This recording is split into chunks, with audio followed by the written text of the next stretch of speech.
पूर्व पाप से हमारा जो मन मलिन है वो जब तक निर्मल नहीं होगा तब तक उसमें निष्कामता नहीं आएगी, कामनाएं बनी रहेंगी।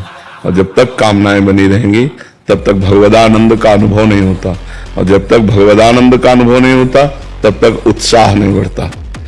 जो नाम में, भगवान की लीला में, भगवान के रूप में, भगवान के पावन पावन चरित्रों के स्मरण से रोमांच हो जाना, गदगद कंठ हो जाना, अश्रु प्रवाहित हो जाना, मम गुण गावत पुलक शरीरा, गदगद कंठ नयन बहानीरा।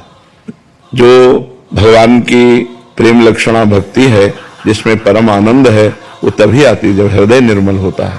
तो हमको चाहिए कि नियम पूर्वक भजन करते रहें, पापाचरण का त्याग करके दीर्घ काल तक, सातु दीर्घ काल निरंतर सत्कार सेवितो दृढ़ भूमि।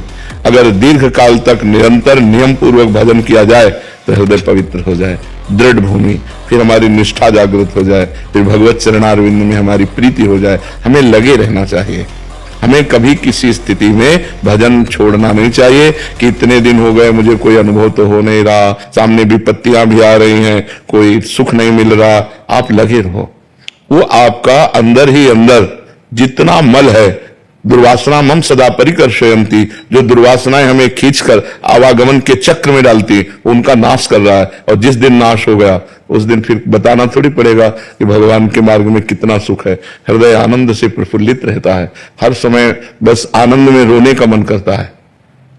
हृदय में ऐसा उत्साह जैसे दूध बटलोई में चढ़ा दो तो उफान नहीं मारता, ऐसे आनंद की उफान आती है।